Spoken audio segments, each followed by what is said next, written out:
Paul-Emmanuel Lévy, bonjour et bienvenue sur BlockX.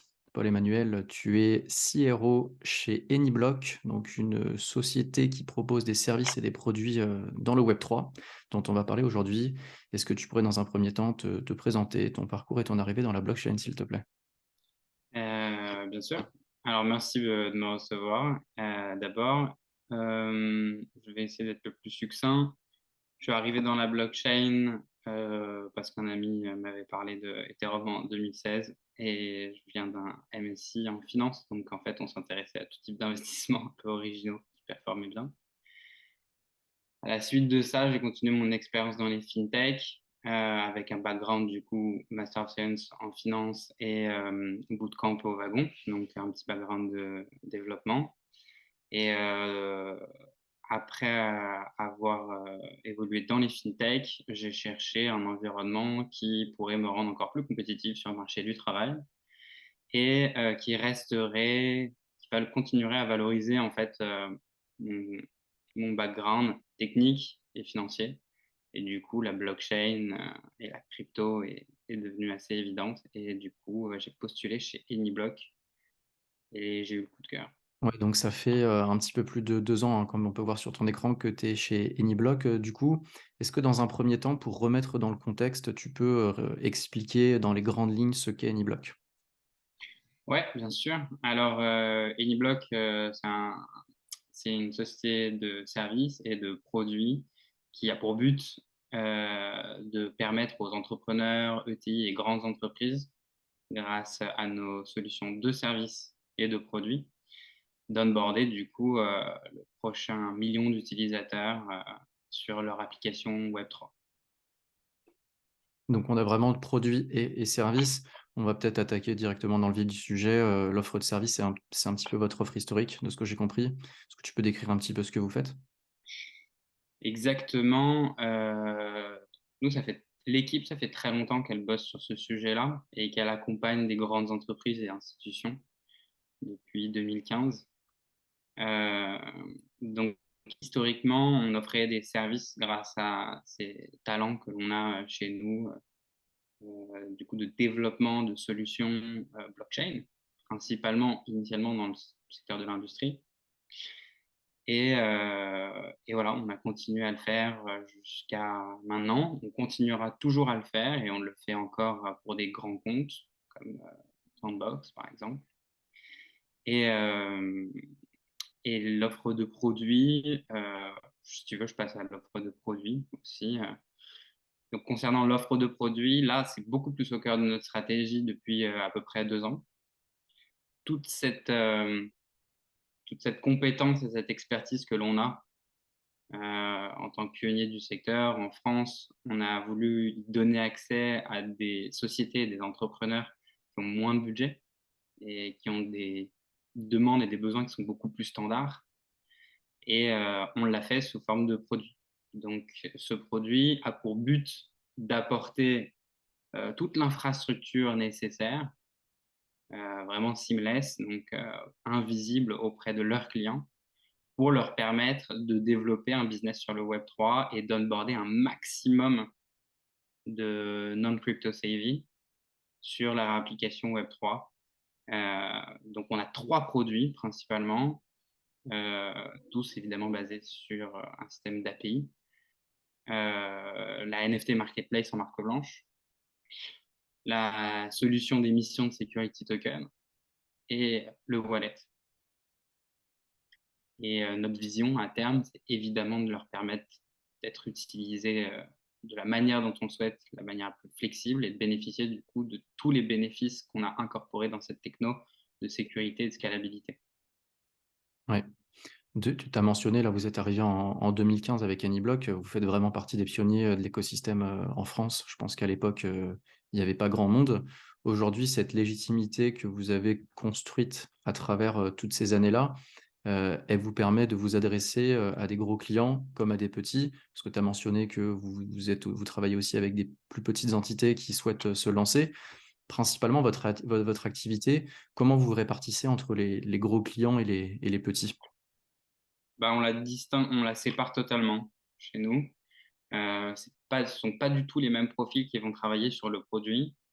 c'est pas le même rythme, c'est pas exactement, les mêmes méthodes de travail et les personnes qui vont travailler du coup, en régie régulièrement, sur la partie service sont aussi, des personnes qui ont des profils, très différents et qui ont un rythme de travail aussi qui est très différent. Donc c'est complètement scindé chez nous et Uniblock a ce changement de nom. C'est pour ça qu'aussi ce sera compliqué de voir, les traces d'Anyblock en 2015 si vous cherchez, parce qu'on a plusieurs fois changé de nom. Mais Anyblock nouvellement nommé a pour but justement de se focaliser, se concentrer sur la satisfaction de nos clients, sur le produit et il est probable qu'à terme, on ait probablement 2 vraiment entités déjà en interne. On sépare vraiment, les équipes. OK.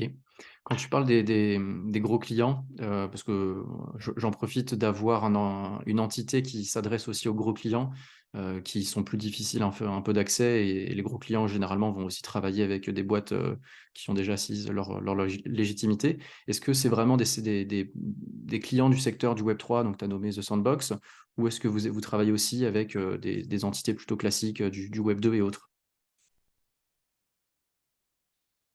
Hem, c'est compliqué. Ouais, en fait, on travaille avec un peu de tout. En fait, on travaille tellement avec un panel tellement large et un volume tellement important, heu, de futurs clients, donc de leads, et de clients que je peux pas trop répondre à cette question. En fait, on travaille sur la partie service, sur les projets les plus ambitieux et vraiment ce qui nécessite un accompagnement, sur mesure et du coup qui ne matche pas avec l'offre beaucoup plus standardisée de produits et on travaille aussi avec des entreprises, parce que cette offre de service s'y prête, aussi avec des entreprises, même pas du web 2, parfois même industrielles, qui ont des besoins de, transformation, digitale et pour lesquels la problématique qu'ils rencontrent est parfaitement répondue grâce à la blockchain. Donc ça, c'est là que le service apporte énormément de valeur ajoutée chez nous et notre expérience apporte énormément de valeur ajoutée sur les compétences très expertes Web3, très, très pointues avec des docteurs, des cryptographes, qu'on a en interne et cetera. Sur des projets Web3 qui souhaitent scaler, donc des projets Web3 très ambitieux, mais aussi sur des projets complexes d'un point de vue métier, industriel et qui ont des besoins extrêmement spécifiques et un besoin d'accompagnement beaucoup plus poussé. C'est à ça que répond principalement l'offre de service. Yes. Justement, par rapport à ces clients qui viennent du web 2 ou même de l'industrie classique, est-ce que tu as noté, des domaines plus particuliers qui s'orientent, qui vont venir utiliser, implémenter des solutions blockchain, comme le monde, voilà, de la finance ou, de l'industrie, de l'aéronautique, par exemple, sans forcément noter de nom, mais du luxe, est-ce que tu sens qu'il y a des tendances qui sont en train de se créer avec des secteurs qui s'y prêtent plus aujourd'hui? Hem, il y a 2 réponses à cette question. Il y a la réponse court terme, ce qui sort, ce que les gens souhaitent sortir à court terme et il y a les réponses long terme qui sont en fait les gens qui nous approchent dans une démarche de veille, dans une démarche un peu qui s'apparente plus à du think tank ou, des groupes, des clubs de réflexion pour savoir à quoi servira la blockchain dans 5 ans, 10 ans et cetera. Et donc on va répondre plutôt sur la partie court terme. On le voit, les cas d'usage, qui font des petits POC sur la partie NFT en l'occurrence et en particulier sur cette dernière année. C'est, l'automobile, le luxe, l'éducation, le, heu ouais, le gaming. On voit effectivement des secteurs, qui arrivent beaucoup plus à prendre le pas, du web 3 que d'autres. Mais sincèrement, vous seriez, étonnés, de de voir à quel point ça touche vraiment tous les secteurs et même les secteurs les plus, Donc exotiques. ouais, dont tu imaginerais pas forcément, ouais, c'est vachement intéressant et justement ces entités-là, en termes de services, qu'est-ce qu'elles viennent, chercher? Alors, j'imagine, il y a l'acculturation, il y a la formation, il y a la sensibilisation, tout ça, mais par rapport à l'implémentation, est-ce que c'est, aujourd'hui, très axé, par exemple, principalement sur du NFT? Est-ce qu'ils vont passer par le NFT pour commencer à onboarder, des solutions? Ou, ça peut vraiment, prendre, des formes différentes, à chaque cas? On a vu des vrais pionniers à partir de 2018 commencer à s'y intéresser, mais c'est des gens qui, de fait, en fait, sont des pionniers dans l'âme, dans leur ADN. À partir de 2020, on a commencé à pouvoir dresser des tendances et avec des secteurs qui s'y sont intéressés, dont certains ont été bloqués par la réglementation ou la peur qu'il n'y ait pas de réglementation et qu'elle arrive plus tard, en l'occurrence l'immobilier, où il y a énormément d'intérêt. Et on, et on a vu, effectivement, donc pour répondre à la question, oui, il y a surtout un besoin depuis 2020, on va dire 2019-2020, d'acculturation et de formation. Ce que j'ai pu observer à partir de 2022, c'est une réflexion beaucoup plus mature sur les cas d'usage. Il y a plus besoin d'expliquer ce que c'est que la blockchain. Et c'est ça, en fait, les tendances qu'on voit ressortir. Et effectivement, en 2022, bah, il y a des modes, c'est les NFT. En 2019, 2018, c'était les ICO. Probable que l'année prochaine, l'année d'après, on voit des cas d'usage et de l'intérêt sur, en fait, des concepts qui permettent de démocratiser les bénéfices natifs de la blockchain. Donc là, les gens commencent à vraiment bien comprendre l'intérêt de la décentralisation. Donc, ça ne m'étonnerait pas qu'on voit des intérêts sur les DAO, qu'on voit des intérêts sur les dynamic NFT, donc mise à jour, dont les métadonnées sont mises à jour de manière décentralisée. On pourrait en tout cas être mise à jour de manière décentralisée sur pas mal de nouveaux concepts. L'identité décentralisée aussi. Les gens Ouais. commencent à comprendre l'intérêt du wallet pour se connecter et donc, de fait, dans un deuxième temps, l'intérêt d'une identité associée à son wallet, euh, protéger ses données ou pour s'onboarder plus rapidement ou plein de raisons. Donc, voilà. OK. Alors là, je parle vraiment pour les gros acteurs. Je pense que c'est les problématiques pour les plus petits sont différents. Aujourd'hui, les gros acteurs, qu'est-ce que c'est qui les bloque? Est-ce que ça va être vraiment le manque de formation et de compréhension de la finalité de ces solutions blockchain? Est-ce que ça va être de la régulation? Est-ce que ça va être le fait qu'au niveau de l'attribution des budgets, il y a très peu d'argent en fait qui est débloqué pour pouvoir s'intéresser à ça? En novembre 2022, qu'est-ce que c'est qui freine les grosses entreprises à aller plus vite dans ces... Alors, novembre 2022, tu prends peut-être pas le bon mois et pas le représentatif de l'année. Novembre 2022, clairement, c'est l'actualité qui freine. Même si elle est pas trop freinée pour les projets sérieux, mais pour les projets venant de grands groupes qui sont très politisés forcément. Enfin, de fait, ils sont très bureaucratiques, donc très politisés, donc en fait très soumis aux aléas de l'actualité et de pas mal d'autres choses, de facteurs extérieurs. Le budget n'est jamais vraiment un problème parce qu'on peut faire beaucoup de choses avec des budgets assez accessibles, hein. Donc, pour moins de 25-30 000 euros, on peut faire des choses assez cool, voire même des plateformes, en tout cas chez Uniblock, qui permettent d'itérer et tester, je ne vais pas dire une infinité, mais de très, très, très, très nombreux cas d'usage en toute autonomie avec simplement l'offre standard. Euh, donc, ce qui bloque en novembre 2022, c'est principalement cette actualité FTX, etc., où ils y voient pas clair et il y a beaucoup d'amalgames. Pour les gens sérieux, ce qui les bloque, c'est la peur du contexte marché. Donc, qu'il n'y ait pas de traction pour leurs produits ou donc que ce n'est pas le bon moment pour se lancer. Ou alors, purement et simplement, en fait, qu'il n'y ait pas de financement pour financer leur projet parce qu'ils ont besoin de financement extérieur. Et ensuite, après, pour ceux qui sont freinés de manière générale, qui restent en veille il y a des gens avec qui je parle depuis 2020, ils sont en veille depuis 2022. Je me demande quand est-ce qu'ils bougeront, mais eux, ils sont très frileux sur la réglementation. Et honnêtement, je le comprends. C'est des gros groupes bien installés. Ils ont peur de deux choses, principalement la réglementation et d'être associés à quelque chose qui les dépasse. Et les gros groupes ont ça c'est une opinion personnelle, mais c'est ce que j'ai l'impression, ils ont ou une marque très forte, et dans ces cas, ils ont peur de l'impacter, ou alors ils ont des départements et une bureaucratie très lourde qui fait que d'un point de vue compliance, ils se posent, vraiment toutes les questions possibles et imaginables avant de se lancer et ils ont besoin d'un environnement beaucoup plus, où ils peuvent beaucoup plus se projeter. Ouais, Donc la réglementation est parfaitement claire sur, yes. Bon, les faits, ouais, sur tout. bon, peut-être qu'avec Mika, d'ici 2024, ça permettra de faire avancer les choses. Mais j'en discutais avec un cabinet d'avocats justement, la technologie avance tellement rapidement que, ce qui sera cadré, par Mika en 2024 ne sera peut-être plus d'actualité sur, voilà, sur toutes les technos et donc c'est toujours les avancées technologiques et de réglementation qui doivent réussir théoriquement à aller à la même vitesse. Enfin, la règle c'est ce qui peut poser problématique.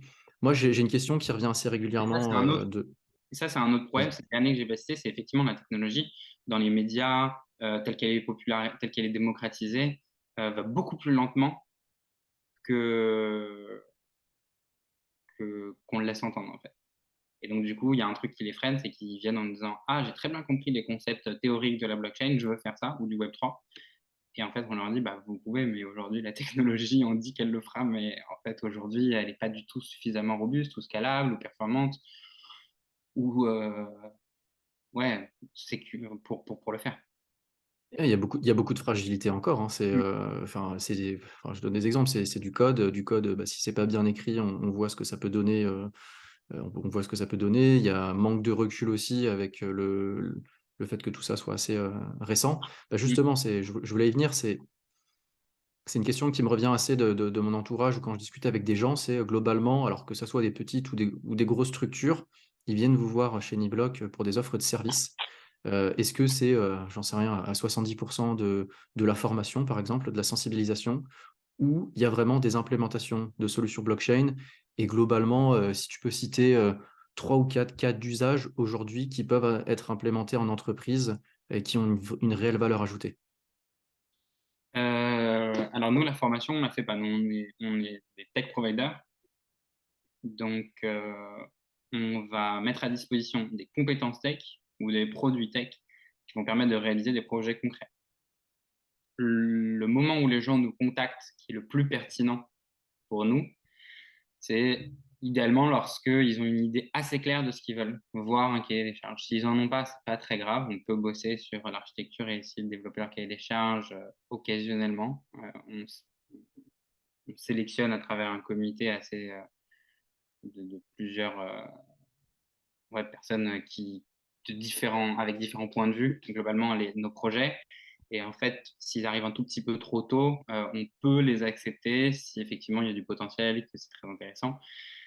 Mais il faut quand même qu'ils arrivent avec les idées assez claires sur le cas d'usage qu'ils souhaitent mettre en place ou la problématique qu'ils souhaitent régler, donc ils sont quasiment sûrs que la blockchain peut y répondre. Les enjeux, sur la partie service, je parle, hein, principalement, auxquels la blockchain répond le mieux, donc on répond le mieux et on accepte de faire des projets. C'est des enjeux sur lesquels la blockchain est une solution qui permet de résoudre un problème de manière ou plus rapide, ou plus efficace, ou plus sécurisée, ou moins chère. Dans de nombreux cas d'usage, on peut faire sans blockchain, dans quasiment tous les cas d'usage. Mais si elle est plus attractive, dans ces cas-là, ça vaut le coup.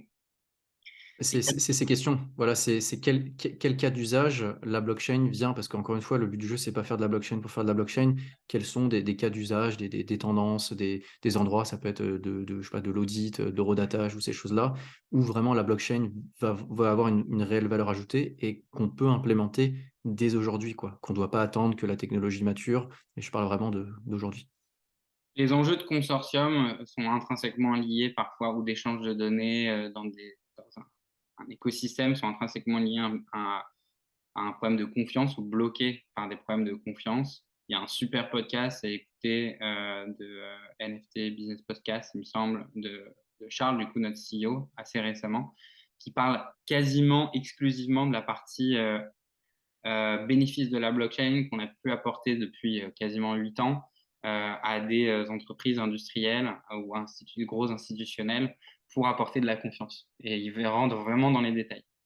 Hem, Ensuite, il y a tous les enjeux, d'échange de valeurs, qui effectivement peuvent sécuriser et donner de la confiance plutôt dans ce cas-là entre utilisateurs et plateformes. Donc ça, c'est plutôt pas mal, dans le ticketing, dans moi récemment, je suis allé à un match, de NBA et puis j'avais un peu cette crainte de me dire: «Est-ce que le ticket est legit?» Donc maintenant, il y a des fonctionnalités, on le voit sur les Ticketmaster ou des choses comme ça où ils disent: «On l'a bien certifié, on est bien sûr, vous inquiétez pas». Mais ça doit toujours passer par un acteur centralisé. Il y a toujours une certification centralisée par Ticketmaster, alors qu'en fait, on pourrait rendre le système de vente sur le marché secondaire beaucoup plus libre, beaucoup plus décentralisé, beaucoup plus simple, beaucoup plus fluide. Donc ça aussi. Et le troisième, et ça c'est mon petit préféré, c'est la traçabilité. Et la traçabilité, on en parle depuis très longtemps, principalement sur les chaînes logistiques, les supply chain, et encore une fois, le podcast dont que je viens de t'évoquer en parle très largement. Et moi, ce qui me plaît beaucoup, c'est la vision 3.0, en fait, que permet la traçabilité du coup de la blockchain, en l'occurrence dans le monde du luxe ou dans d'autres secteurs. Lorsque le certificat aujourd'hui a pour seule utilité de, de, de prouver l'authenticité avec un format papier d'un bien physique. Demain, il aura plein d'autres bénéfices à être sous format NFT.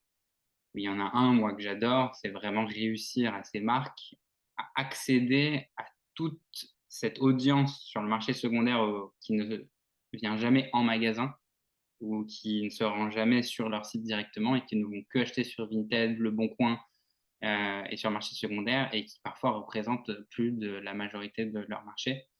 Et pouvoir le faire tout en ayant une relation aussi directe, aussi engageante et en même temps respectueuse des données personnelles parce que normalement pseudonymisées par le wallet, moi j'adore. J'aime beaucoup les enjeux de données personnelles et du coup, ouais, j'adore aussi ce cas d'usage.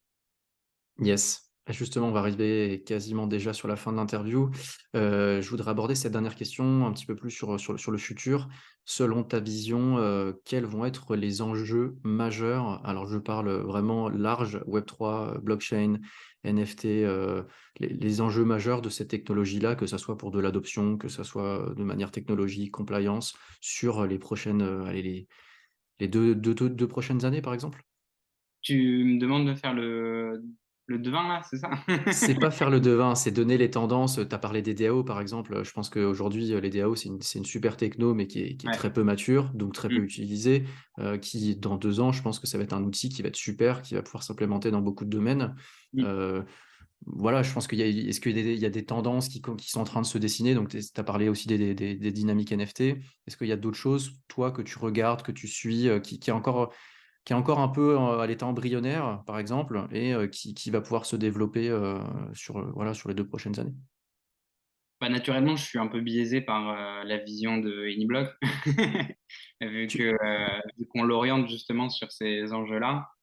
En l'occurrence, l'adoption massive, qui est hyper importante et qui passera forcément par une expérience utilisateur parfaite de du wallet et vraiment sans friction du tout.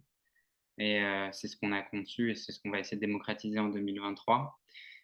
Et tout en ayant une expérience derrière qui est complètement décentralisée et du coup qui n'a fait aucun compromis sur la sécurité et sur la scalabilité. Ça, c'est un des premiers enjeux pour moi qui est extrêmement important. Le deuxième enjeu, c'est l'adoption massive heu, des porteurs de projets, des entreprises, des créateurs, des entrepreneurs. En fait, qu'on puisse donner accès à tout le monde, peu importe les compétences qu'ils ont, à pouvoir se lancer et créer un micro-business dans le Web3. Et ça, pour moi, ça passe par une expérience hyper léchée d'un espace administrateur complètement no code et qui, si possible, couvre 80% de tous les cas d'usage qu'ils souhaitent faire, en toute autonomie. Et évidemment, une expérience de CRM 3.0 à l'intérieur qui est idéale pour pouvoir vraiment valoriser toute ce potentiel que le Web3 offre sur une audience hyper large sur le premier marché comme sur le second, etc. Et enfin, sur la partie gouvernance, effectivement, il y a la partie DAO que j'adore, mais qui, je pense, va mettre énormément de temps. C'est extrêmement complexe si on veut faire des DAO qui ressemblent à ce qu'on a dans notre imagination. Hem Et du coup, sur la partie, ouais, gouvernance, je pense qu'il y a des choses assez sympas à faire. Heu et donc voilà. Dans l'identité aussi, le premier point, ça passera probablement aussi, il y a sûrement des choses à faire avec les soulbound tokens, heu, qu'on explore encore. Il y a et voilà. Après, il y a évidemment la scalabilité, la robustesse, la Ouais. décentralisation, mais ça a toujours été le cas et ça va évoluer, de mieux en mieux avec le temps, en espérant que ça reste, pas entre les mains que d'un seul acteur et qu'on garde une certaine compétition entre les différents acteurs d'infrastructure, qui je pense est saine. Ouais, ça va être aussi un gros challenge de pas réitérer un petit peu les monopoles qu'on a vus avec les GAFA, Mmh. dans le web 3 quoi. Ouais, S'il y a des entités qui se démarquent trop de par leurs produits, on va retrouver de la centralisation, même à travers des offres décentralisées, mais qui seront centralisées à travers ces acteurs-là donc voilà, bon de toute façon on verra ce que ça va donner. Bah, je te remercie pour, ton temps et ton partage, Paul-Emmanuel et merci puis, à bah, bon toi. courage pour la suite, avec Anyblock. Salut, à bientôt et surtout, bah, n'hésitez pas à me contacter sur mon adresse email pelevi@blockchainxdev.com, ou alors par LinkedIn. J'essaie de répondre le plus rapidement possible à toutes, les sollicitations. Je remettrai les liens en commentaire. Merci Paul-Emmanuel. Super, à bientôt.